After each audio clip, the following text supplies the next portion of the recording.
Dando sequência à programação oficial da Conferência Internacional CAL 2025, solicitamos mais uma vez que todos desliguem os seus celulares e retomem seus lugares. A próxima palestra é Águas nos Espaços Urbanos, com o conselheiro federal pelo Rio Grande do Sul, Carlos Pedoni. Graduado em Arquitetura e Urbanismo pela Universidade Federal do Rio Grande do Sul, mestre pelo PROPAR UFRGS e doutor em Direito pela Universidade de Caxias do Sul.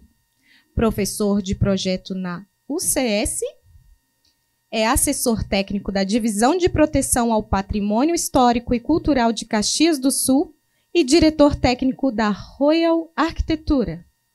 Foi conselheiro e coordenador da Comissão de Exercício Profissional do CAL Rio Grande do Sul e atualmente é o conselheiro federal junto ao CAL BR Brasil, representando o Rio Grande do Sul. Por favor, convido Carlos Pedoni, pode subir ao palco. Bom, boa tarde a todos, né? Essa é uma área de concentração dos meus estudos, né? Enfim, então eu vou iniciar contextualizando algumas coisas que já foram também, de certa forma, adiantados na palestra magna no início, né?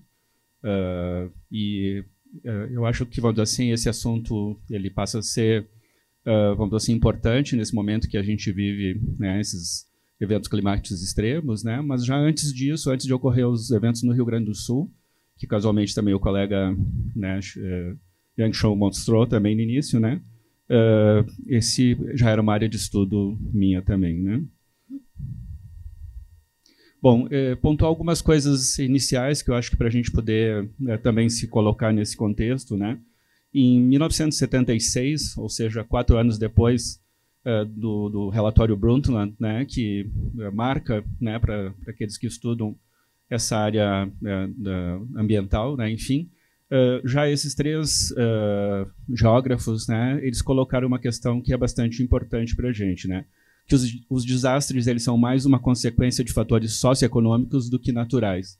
Então, né, quando a gente fala em desastres naturais, enfim, né, a gente tem que acabar questionando um pouco essa visão, né?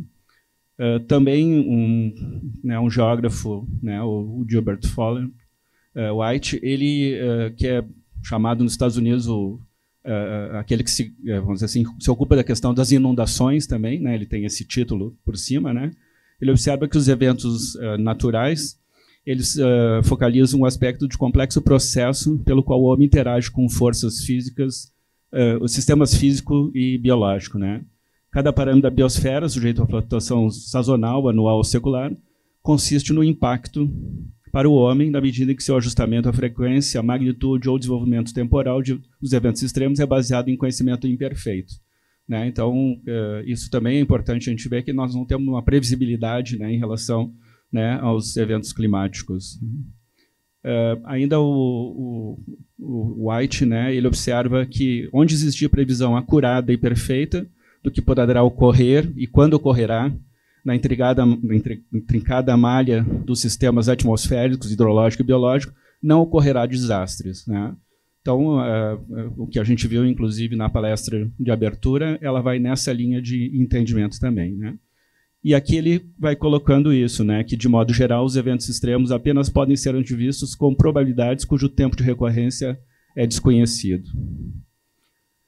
Uma prova da efetividade do conhecimento é quando é possível transformá-lo em políticas públicas, né? Então, essa questão, os nossos estudos todos, né, eles são voltados, né, principalmente na área do direito, né, direito urbanístico, direito ambiental, que é o que a Universidade de Caxias do Sul tem como foco, né, no programa de pós-graduação no direito, né? E aqui eu trago também o Bruno Latour, né, que é um marco para essa visão, né, nas políticas da natureza, né? Ele afirma que mesmo que tenhamos compreendido que a natureza não pode servir de modelo à política, não sabemos ainda fazer melhor do que a natureza. E também continua dizendo que a natureza nunca foi estável, né, mas sempre pronta a servir de contrapeso à irremediável explosão do mundo social e humano. Mais algumas pontuações aqui, né? o sistema climático que deu origem à espécie humana e a tudo que entendemos por civilização é tão frágil que foi levado à beira da total instabilidade por uma única geração da atividade humana, né? Então se fala, inclusive, hoje, né, a teoria do antropoceno, né? Nós estamos saindo do Holoceno e entrando, né, num período em que uma era geológica, enfim, né, em que a atuação humana ela faz, né, toda a diferença, né? Degradação socioambiental gerada pela racionalidade econômica e tecnológica dominante converte-se em uma das maiores preocupações sociais do nosso tempo, né? Mais alguns pontuações aqui, enfim, né? A questão do capitalismo também ela é importante, né, porque ela cria esse sistema de exploração geral de qualidades naturais e humanas, né, tudo se tornou objeto, né, de matéria de utilidade. A natureza passa a ser, né, o objeto de exploração, enfim, e aí a gente não tem mais, né, controle. Aqui, então, né, colocando a questão, já introduzindo um pouco o assunto, né, da área de concentração do meu estudo, né, é que no passado a população dos novos territórios ocorria através dos rios e cidades, né? Isso a gente vê desde a antiguidade, né? E era um meio de transporte, enfim, né? Isso é a maneira como a gente viu crescer, né, nossa civilização, né?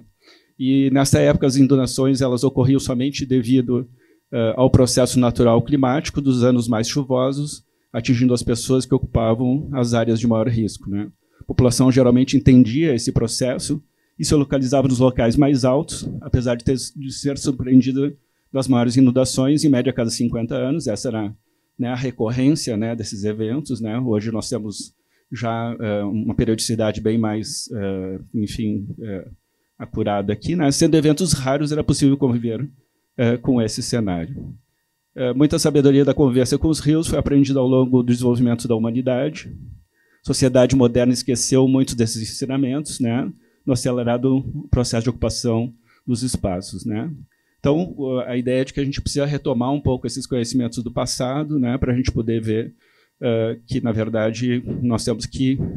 hoje, o nosso projeto de cidade ele afasta, né, o homem do meio ambiente natural. Essa aqui, então, já é a hipótese, né, que eu trabalhei na tese, né, a hipótese de que é possível proteger as áreas ciliares aos recursos hídricos e meio ambiente urbano consolidado. Essa é a questão importante, né, porque o Código Florestal ele coloca essa figura do meio ambiente urbano, né, e hoje nós temos, né, a possibilidade de rever os afastamentos, enfim, em relação aos recursos hídricos, né, as áreas de proteção permanente, em função de uma legislação de 2021 que sistematiza isso também. Preservar o ciclo hidrológico urbano e incorporar um conceito mais amplo de cidade ambientalmente sustentável por meio de um regime jurídico específico para essas áreas, né? Então, o regime jurídico geral é o Código Florestal, né, mas ele não se aplica diretamente, né, ao meio ambiente urbano consolidado, né? Aqui a gente faz essa reflexão, né, de que é impossível se tratar de recursos hídricos em áreas urbanas consolidadas sem trazermos a reflexão dessa necessária convivência que deve existir entre a cidade, o homem e a natureza. Convivência com a natureza é vital para um desenvolvimento urbano e econômico sustentável, sendo os recursos hídricos espaços de ecossistemas e de biodiversidades que, mesmo na cidade, precisam ser preservados para assegurarmos um ambiente ecologicamente equilibrado. Para contextualizar, né, o trabalho que vai finalizar um pouco com o estudo de caso do Arroio Pinhal, em Caxias do Sul, para aplicar instrumentos de política urbana, eu trouxe alguns elementos iniciais aqui para a gente contextualizar, né? No Rio de Janeiro, as tormentas cariocas, né, que é, enfim, um seminário que ocorreu no final dos anos 90, né? Os casos dos rios Tietê e Pinheiros, em São Paulo, Porto Alegre, né, que também foi a motivação, enfim, do aprofundamento desse estudo, né, depois de ter percorrido a tese, né, em função dos eventos extremos, principalmente de maio de 24, né? E eu vou finalizar, então, com a política pública, né, para a preservação desses espaços, né, recursos hídricos e meio ambiente consolidado, né, que é a área de concentração. Bom, o Rio de Janeiro, né, nós temos exemplos, né, o palestrante também da palestra magna, né, ele relatou isso, né, são eventos extremos que ocorrem, né, com maior frequência agora, né. Já no final de 97, né, na COP, o Seminário de Prevenção e Controle dos Efeitos Temporais, no Rio de Janeiro, denominados Tormentas Cariocas. Ele pontuou, né, tudo isso. Então, tiveram essas publicações aqui, né? Aqui se diz que lá no início, né, da vida no Rio de Janeiro ocorreram transformações ambientais também fora da área urbana, né, avançando sobre áreas de mangues, né, enfim. Aqui, por exemplo, né, necessidade de lenha provocou o avanço lento sobre os mangues, fora da área urbana, e sobre as matas das encostas do maciço da Tijuca, né, mas não causaram grandes impactos ambientais naquela época. Então, né, já essa antropização, né, de áreas que não seriam próprias, né, para urbanização. As atividades agrícolas também tiveram impactos importantes, né, nessa área periurbana, né, e hoje, porque já na época colonial, uma série de rios foram desviados e represados. Essa era, né, a ideia geral que se passava, né, diz assim, o percurso do rio, né, ele era desenhado de acordo com, né, as necessidades, enfim, da ocupação dessas áreas, né. Então, alterando-se assim a calha original, né. Passando rapidamente aqui, nós tivemos na década de 20, né, o Plano Agache, né, no Rio de Janeiro, que retomava a ideia de mais de um século atrás de criar reservatórios nas encostas dos morros, né, formando patamares para fazer a água descer de forma mais controlada. A gente viu isso também na palestra inicial, enfim, né, ideia das terraças, né, aqui se pensava ainda em infraestrutura cinza, mas essa ideia de conter essa descida da água, né, pelas encostas dos morros, né. Rebaixamento das cadres do rio, a dragagem constante, a erradicação de favelas, são também questões atuais, no entanto, são todas questões bastante antigas, né, que ainda continuam na pauta da cidade desde o seu início, né, no Rio de Janeiro. Aqui também alguma bibliografia nesse sentido, né, a Ana de Maria Paiva Macedo Brandão, né, ela observa que a análise das precipitações pluviométricas e do crescimento urbano do Rio de Janeiro, desde meados do século até os dias atuais, mostra que a cidade vem sendo vítima da falta de sintonia entre a ação antrópica e as leis que regem a natureza. Nos últimos 50 anos, a situação vem se agravando por causa de uma perversa combinação, ao mesmo tempo que aumentou a ação do homem sobre o meio ambiente, cresceram a frequência e a intensidade das chuvas sobre o território carioca. O complexo sistema que constitui o clima urbano, atributos climáticos e qualidade ambiental são componentes inteiramente relacionados e dependentes entre si, né, e formam sistemas articulados com os canais de percepção humana, representados pelo impacto pluvial concentrado, conforto térmico e a qualidade do ar, né. Bom, aqui então, né, o que praticamente todos nós aqui como arquitetos, né, conhecemos, enfim, né, que os atributos climáticos eles têm esses resultados das ilhas de calor, poluição, aumento de precipitação e mudança da ventilação urbana, né, são indícios de que a qualidade ambiental está seriamente comprometida e os seus efeitos diretos se manifestam em situações de desconforto, redução do desempenho humano, problemas sanitários, de circulação e de comunicação causado pelas inundações. Aqui tem algumas imagens.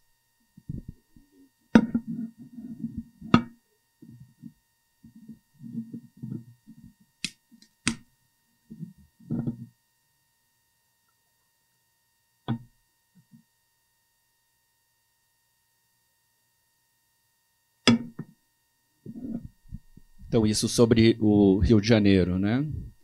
Passando por São Paulo, né? Então aqui nós temos, né, a calha do rio Tietê, né? Enfim, da forma como ela se desenvolve hoje, né? Ele canalizado, retificado, enfim, né? Com as vias. Tem projetos em São Paulo de tornar isso um grande parque urbano, enfim, né? Não vou entrar nisso, né? Mas já existem projetos também nesse sentido, né? Mas nós temos esse trabalho, né, que foi feito pela Odete, né, que é a dissertação dela, a tese dela também, que é os meandros dos rios nos meandros do poder. Então, ela relata um pouco toda essa história, né, da retificação, né, dos rios Pinheiros e Tietê.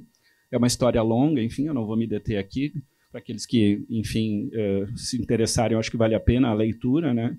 E então, o que ela coloca de início, né, enfim, que os rios e as suas várzeas, na origem, eram espaços naturais, com diversas possibilidades de assimilações econômicas e simbólicas para o homem, né? Os rios Pinheiros e Tietê, até o início do século XX, as relações denominadas dominantes estabelecidas nas áreas de várzeas eram ainda pré-capitalistas, né? Comunitárias, várzeas dos caipiras, do futebol, né? Da pesca, né? Ela ilustra bem isso, né? Tinha a questão das olarias também, mas isso também, né, foi objeto já de expansão da cidade, né? Que começa nesse período, né? A cidade de São Paulo cresceu, sua ocupação transbordou os limites dos rios, o centro da cidade se valorizava e expulsava a população, né, dos cortiços, né? Os rios também sofriam com a modernização social por meio do processo de transformação tecnológica. Essa era a tônica, enfim, né, a ideia da canalização, da drenagem, né, enfim, ele foi modificando isso e a questão, né, também da especulação imobiliária, né, tornando essa área das várzeas do Tietê e do Pinheiros, né, possíveis de serem colocados no mercado imobiliário, enfim, né. E essa especulação ela começou uma privatização do espaço público, né. A história é complexa, enfim, mas foi toda a história que a Odete conta é sobre a Light and Power, uma empresa canadense, né, enfim, que ela recebeu plenos poderes para poder trabalhar, principalmente a questão de transformar a estrutura urbana de São Paulo em função da ideia de criar reservas, né, de água para que a cidade de São Paulo tivesse, né, enfim, água e tudo mais. E aí a Light ficou conhecida, tinha o direito de desapropriar áreas com fins de utilidade e necessidade pública e autorização para construir grandes reservatórios, né, e a chancela da municipalidade para promover a reversão do Rio Pinheiros. Rio Pinheiros hoje ele vai, né, diferentemente do que ele tinha, né, ele corre no outro sentido, né, enfim, e a permissão para elevar as barragens de sua represa na usina de Parnaíba, a jusante, né, que vai acabar gerando enchentes na capital paulista, né. A história é longa, enfim, né, mas se utilizava desse conceito de desapropriação por necessidade pública e a Light foi autorizada a expropriar os proprietários das zonas sujeitas às inundações. A inundação de 29 é a referência, que foi a maior inundação, e ela foi causada por justamente liberarem um reservatório a jusante, que ampliou ainda mais, né, essa área de enchente, que eles chamam, né, que é a área máxima de enchente, né, e a Light ela estabeleceu um território e ela ficou proprietária de 21 milhões de metros quadrados ao longo dos dois rios, né, enfim. A gente no Pinheiros, hoje, em São Paulo, para quem é de São Paulo aqui, é a área, né, do mercado financeiro, são áreas supervalorizadas, enfim. Isso começa essa história lá, né, nesse período.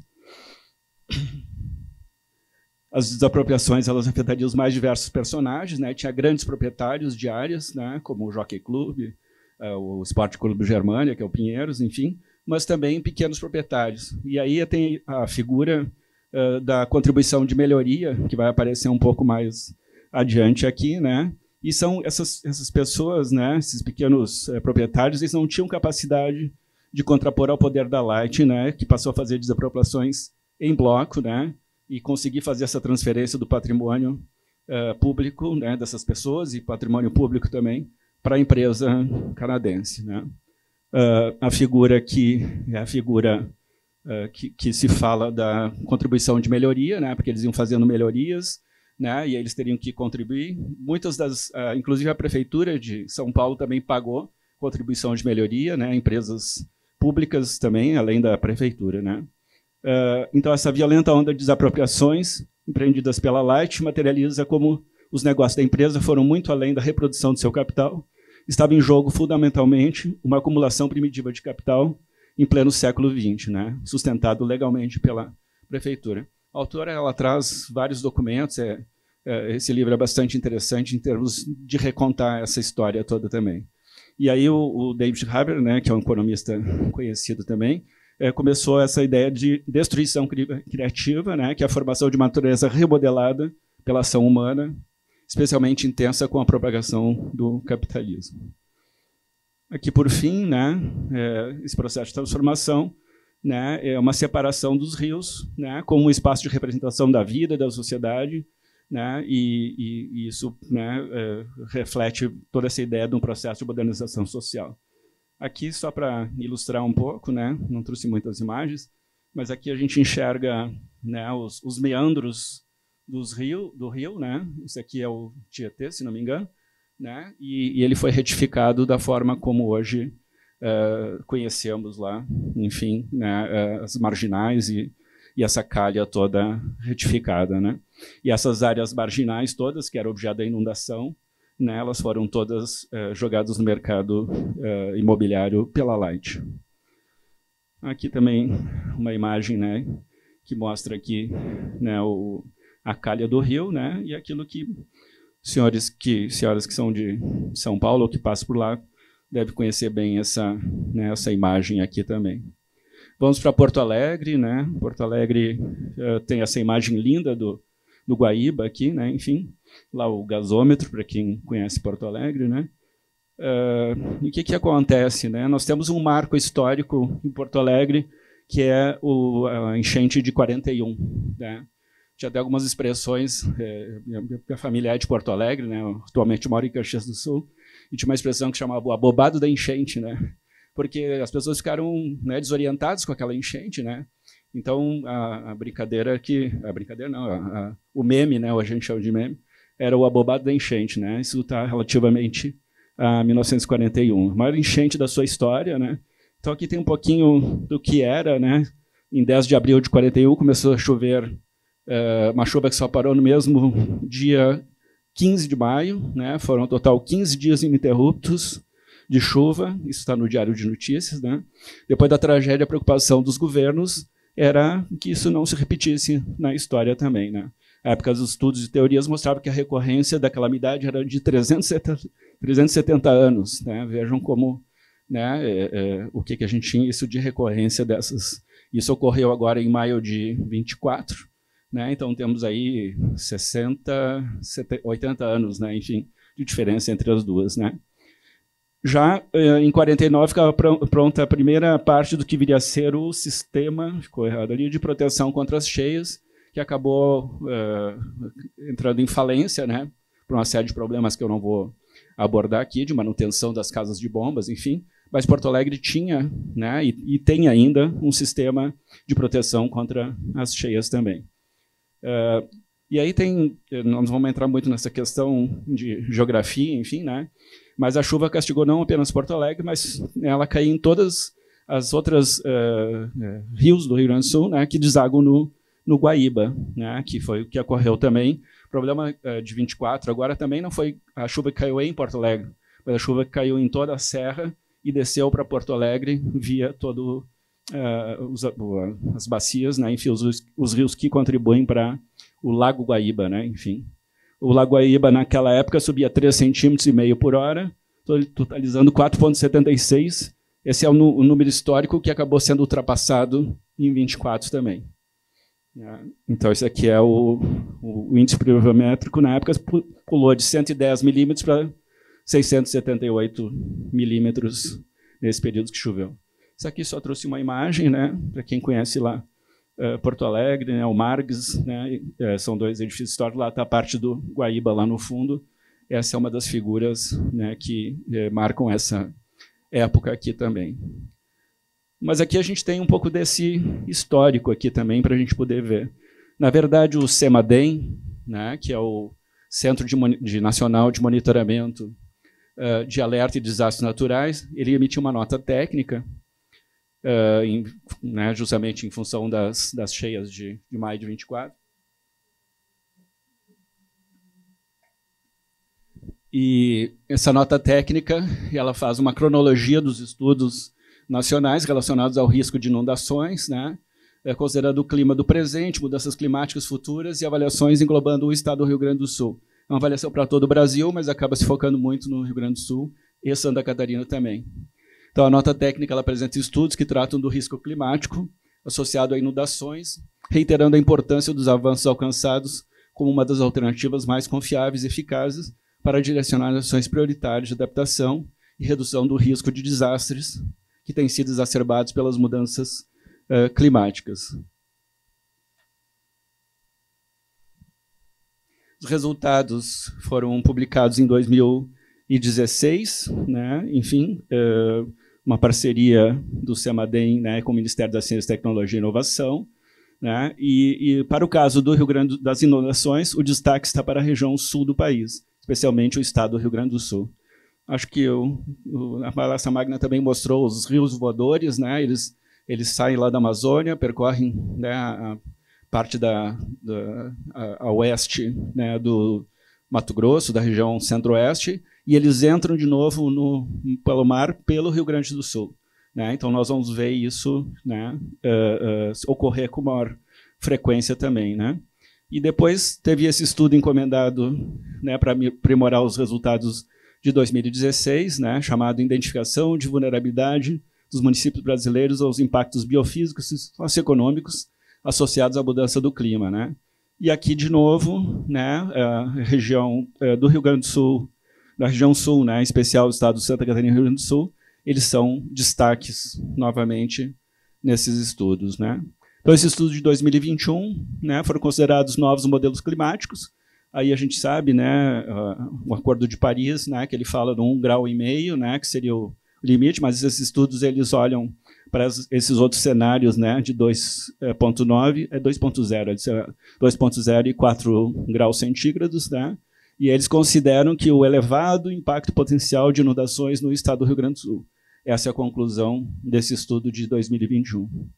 E também estudos que falam sobre regiões metropolitanas também indicam, né, justamente a cidade de Porto Alegre como sendo, né, aquela que vai ser mais afetada pelas mudanças climáticas. Né? Então, pelas análises, ficou evidente que Porto Alegre já era considerada como uma das localidades mais críticas do Brasil na sua análise de riscos relacionados a inundações, e que também se singulariza por significativos aumentos devido às mudanças climáticas, principalmente acima dos 2 graus centígrados, né, que já está além das metas, enfim, do Acordo de Paris também. E um estudo ainda mais recente, né, colocou que, na verdade, a região tem uma tendência a aumento de extremos de chuva desde 1950. Eles avaliaram um período de dados de 50 até 2018, se monitorando com o olho, né, em 1941, que foi o objetivo. Aqui, para quem não conhece a situação lá do Rio Grande do Sul, né, esse é o Lago Guaíba, né? Porto Alegre está naquela partezinha superior, né? E todos esses recursos hídricos eles drenam para o Guaíba. E aqui nós temos aqui a Lagoa dos Patos, né? Também o palestrante mostrou umas imagens interessantes, satélite, mostrando justamente, né, essa evolução, e desceu muita lama também por aqui, enfim. E essa drenagem, né, ele passa por um canal estreito aqui, e a Lagoa dos Patos lá embaixo também passa por um canal estreito. Então, né, a situação vai ficando cada vez mais periclitante na medida em que não tem invasão. Essas também são imagens, né, das inundações, enfim, né, esse aqui é do satélite da Comunidade Europeia, né, só para a gente ilustrar um pouquinho. Essas imagens vocês conhecem, né, também. Essa aqui foi a mesma imagem que o colega mostrou. Eu ia brincar que ele fez uma introdução ao meu trabalho aqui, né, agradeço bastante ao colega Yang Samper. Ele mostrou essa mesma imagem, uma imagem, enfim, né, que está disponível ali. É a situação do centro de Porto Alegre, né? Aqui está o gasômetro, né, que é e aqui está a parte, né, do mercado, enfim. Aqui são os armazéns, né? E o muro, né, que teve a falência é um muro com infraestrutura verde, infraestrutura cinza, eu digo, né? Aquilo que foi tratado na palestra, né? Enfim. Então, também essa outra imagem impressionante lá. Lá está o estádio do Grêmio, né? Aqui é a nova ponte do Guaíba, né? Também tem uma ponte mais antiga por cá. Também o aeroporto, né? Vocês viram as imagens do aeroporto também ficou totalmente inundado. A gente ficou sem conexão. Inclusive o aeroporto de Caxias do Sul, lá na cidade, né, onde moramos atualmente, ficou um movimento intenso porque era a única capacidade que o Rio Grande do Sul tinha de se conectar por via aérea com todo o Brasil, né? Enfim, então são imagens impressionantes. Chegando para o meu objeto de estudo, e até significativa essa foto, esse é o Arroio Pinhal, e não me lembro como é que é o nome desse equipamento mecânico aqui, enfim, né? Escavadeira, né? E ela aqui atuando já num ambiente totalmente natural, quer dizer, já é uma coisa por si só estranha, né? Mas eu conduzi os meus estudos, né, no sentido de que as cidades da região de colonização italiana do Rio Grande do Sul, não diferentemente de outras cidades mencionadas anteriormente, elas nasceram tendo como referência os corpos hídricos, né? Isso sempre foi a história que nós conhecemos, essa história que nós conhecemos até agora, né? E em Caxias do Sul, esses corpos hídricos, na sua totalidade, são arroios, não são rios, né? São de dimensão menor, porque nós estamos numa divisão de, né? numa parte alta, divisor de águas, né? E sempre tiveram função de suporte à vida urbana, né? Como em muitas outras localidades, né? Esses recursos hídricos encontram-se em meio ambiente urbano consolidado, hoje com vários trechos canalizados, gerando enormes inconvenientes, dada a impermeabilização generalizada do solo urbano, entre outros fatores, né? Então, aqui, para quem não conhece, né, esse é o Rio Grande do Sul. Aqui está justamente o Lago Guaíba, Lagoa dos Patos, aqui aquela saída difícil que tem, até porque quando os ventos estão para cá também, ele não consegue drenar. E lá está Caxias do Sul, né, na parte alta do estado, né, Serra Gaúcha, como a gente chama, né, próximo a Gramado e Canela. Aqui nós temos a situação de Caxias do Sul. Essa parte aqui é mais de serra mesmo, e lá mais é a parte de campos de cima da serra, enfim. Então, na evolução urbana de Caxias do Sul, os recursos hídricos foram tutelados por dispositivos legais de direito urbanístico, mas identifica-se a fragilidade dessa tutela que permitiu o uso antrópico de áreas ciliares sensíveis para o meio ambiente urbano, né? As áreas ciliares aos recursos hídricos, né? Essas chamadas zonas de interesse ambiental, né, que são previstas no plano diretor no PDDI, né, prevê, abre aspas, garantir a preservação das áreas marginais aos recursos hídricos e da área remanescente de Mata Atlântica, a qual abriga exemplares de fauna e flora, faltou um L ali, em risco e em vias de extinção. Então, aqui já são mapas né, da minha tese, enfim, né? Então, nós temos, eu vou acabar analisando essa situação aqui, né? Esse aqui é o mapa de hidrografia de Caxias do Sul. Aqui está delimitado, né, a área do Arroio Pinhal, que a gente vai tratar, né? E essa ZIAN foi demarcada, zona de interesse ambiental demarcada no anexo PDDI, ela coloca em especial atenção, né, no caso do estudo de caso, que é o trecho 7, que é o Arroio Pinhal, que foi o que eu selecionei para poder estudar.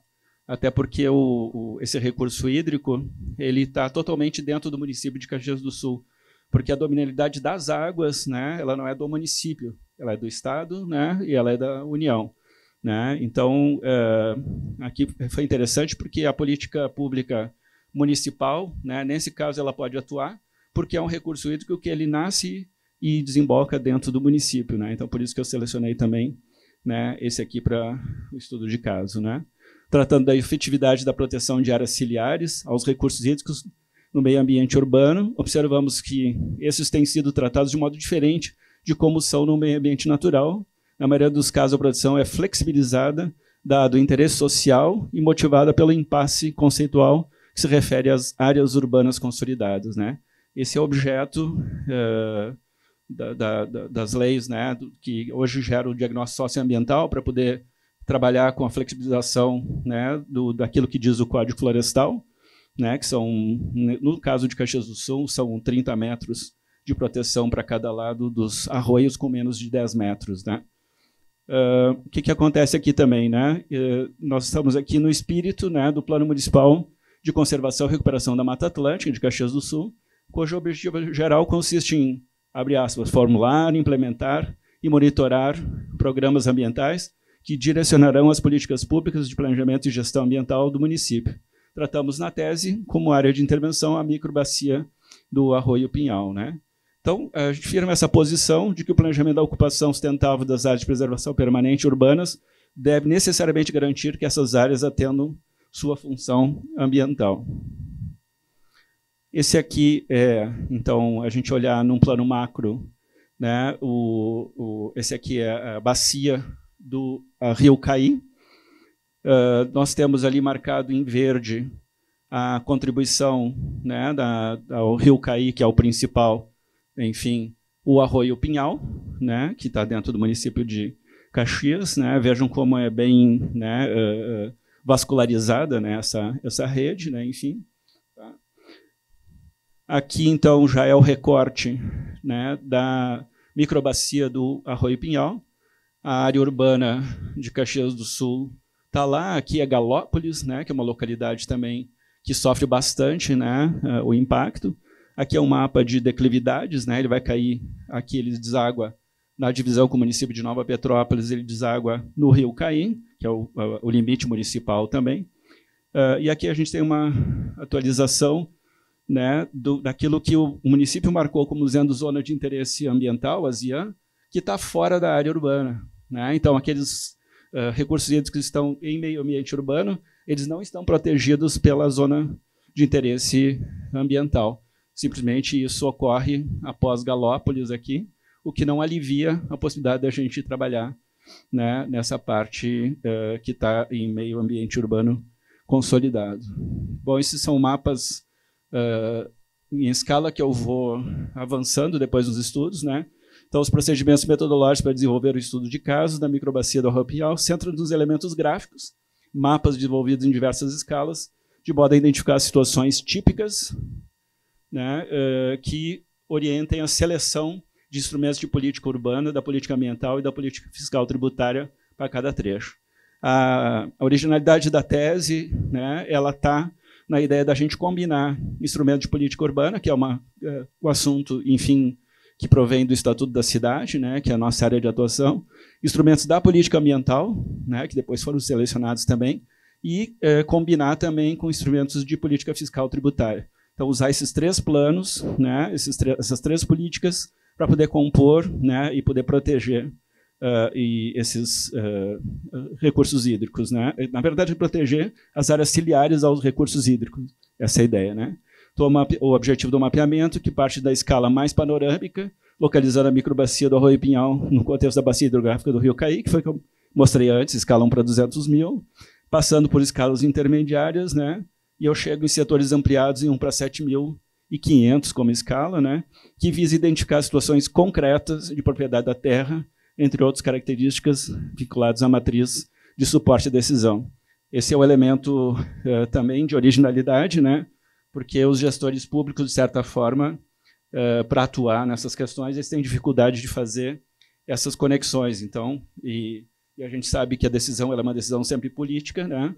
Mas nós, como arquitetos e urbanistas, nós podemos trabalhar o suporte à decisão daqueles que, enfim, têm a caneta na mão, como a gente diz.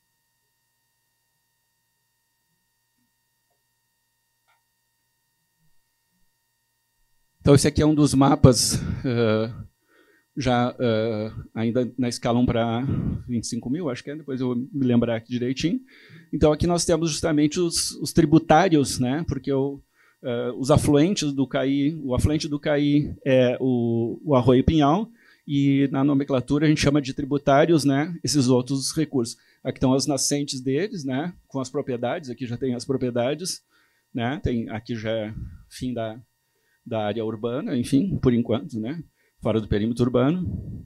E aqui eu avanço, então, para a escala 1 para 7.500, em que a gente mostra justamente, né, que a nascente dele, né, ela está dentro de propriedades, né. Então, tem esse conflito, né. Tem mais detalhes que, obviamente, não vou trazer aqui. O trabalho tem todas as medições aqui de percentuais, enfim. Mas o importante é chegar nessa escala. Eu queria chegar em escala para 5 mil, mas o 7.500 foi suficiente também. Aqui um outro trecho também, que mostra essa... Aqui é o rio principal, aqui está a APP, né, de 60 metros. Né? Então, nós vemos, né, principalmente nessas áreas aqui, esse conflito, né, de propriedades, enfim, né, com o recurso hídrico. Né, algumas partes estão canalizadas e outras não também. E esse aqui é a matriz de suporte à decisão. Depois eu vou deixar alguns livros aqui também, para aqueles que tiverem interesse, enfim, de levar para compor a biblioteca das universidades, né? Que eu acabei de lançar ele também. Nós estabelecemos aqui uma matriz de suporte à decisão, que ela começa com a propriedade da terra, né? A primeira grande visão, pública e privada. Né? Enfim, hoje é o que nós temos, né? Na Constituição, essa situação.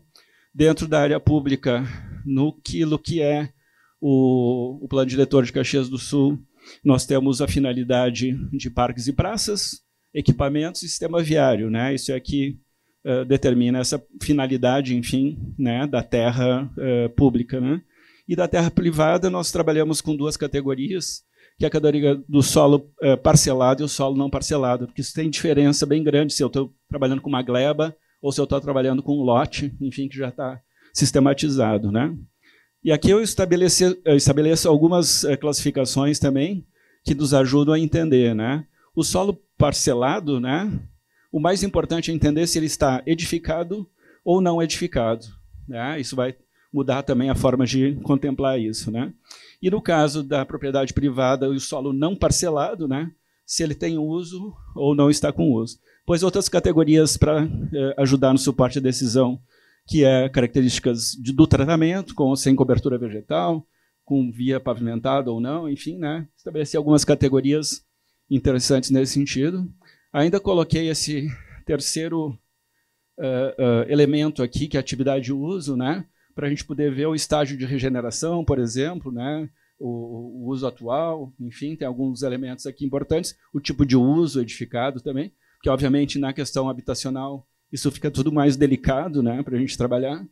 E aqui, então, tem uma seleção de instrumentos de política urbana, política fiscal, né, e tributária, e de política ambiental, né? Obviamente que na terra pública a política fiscal ela praticamente não se aplica, né? Então aqui faz todo um exercício. Nós selecionamos aqui alguns instrumentos, né, na tese, não tinha possibilidade de a gente abordar todos os instrumentos, então a gente fez uma seleção dos instrumentos também, né? Então aqui já para ir finalizando, né, entende-se que algumas características da propriedade serão importantes para determinar estratégias de abordagem, seja para aplicar instrumentos, seja para desenhar políticas públicas, né? Perspectiva do estudo, focando na função social de cada propriedade. Esse é o elemento importante do Estatuto da Cidade, né? A função social da propriedade e a função social da cidade, né?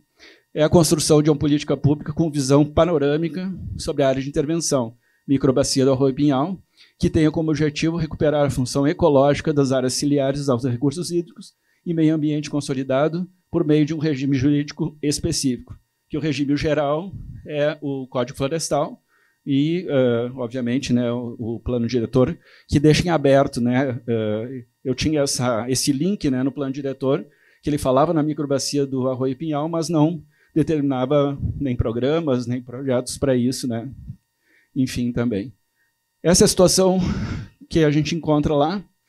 O Arroio Pinhal, né, ele está, de novo, a máquina aqui, né, porque tem que estar constantemente desobstruindo.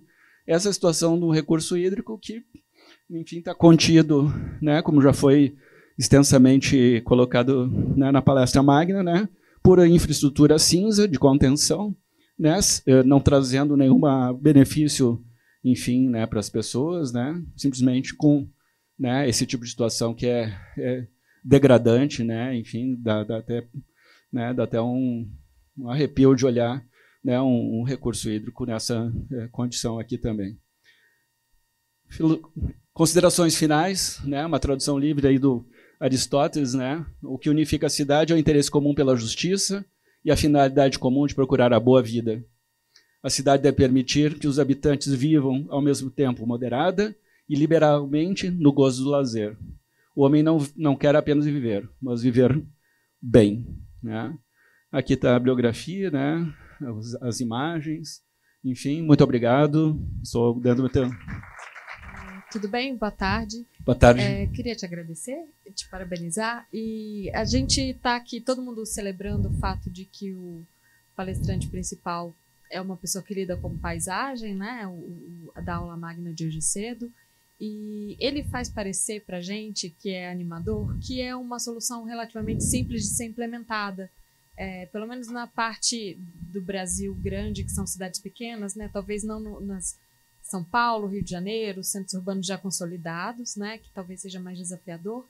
Mas, dada a sua experiência, que tem esse pé tanto num centro urbano maior, né?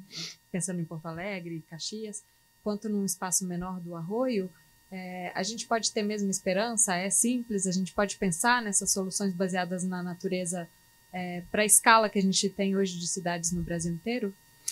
Uma das conclusões da tese, porque no início eu pensava de criar instrumentos de política urbana novos, né? E com a evolução dos estudos, né, eu pude perceber que nós temos já legislação suficiente para poder trabalhar, né, os projetos, enfim, né, de recuperação desses recursos.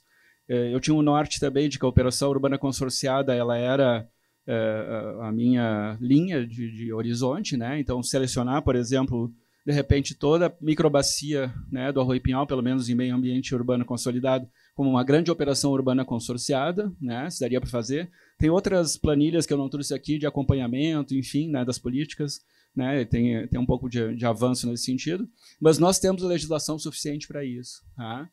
Tanto na área ambiental, nós temos o pagamento por serviços ambientais, por exemplo, então não precisa desapropriar a terra, né? Tu pode remunerar com pagamento de serviços ambientais, uma legislação 2021, acho que é, não, 2019, acho que é o PSA. Então, nós temos legislação, né, ambiental, né, de política ambiental, de política, de instrumentos de política urbana, né, e nós temos legislação fiscal tributária também que permite isso. Né? A originalidade é no sentido dessa combinação. Então, aí eu acho que precisa justamente, nós precisamos de uma base cartográfica boa, né? Nós precisamos identificar a propriedade da terra, porque senão também fica uma coisa difícil, né? Assim, da gente entender, tu vai ter caso a caso, né, dos proprietários, né? Sei lá, né, família que detém uma propriedade, não quer se desfazer, mas também não consegue investir, pode trabalhar o direito de superfície daqui a pouco, né? Tem a questão, inclusive, das questões de habitação de interesse social sobre áreas de risco também. A gente pode trabalhar com uma ideia que eu não apresentei aqui dos guardiões, né, também dessa área. Então, eu procurei estudar várias alternativas, mas elas têm que ser tratadas caso a caso, né, identificando a propriedade, por isso a matriz de suporte à decisão. E aí precisa do olhar do arquiteto urbanista, né, que consegue identificar isso, né, e fazer essa combinação, né. No caso, eu estudei bastante, né, a política ambiental, enfim, né, e a política fiscal tributária, né, vamos dizer assim, eu tive um aporte do meu orientador, né, para a gente poder não aprofundar muito nisso, mas tem elementos também que possam fazer, né, a viabilidade econômica, enfim, disso, né.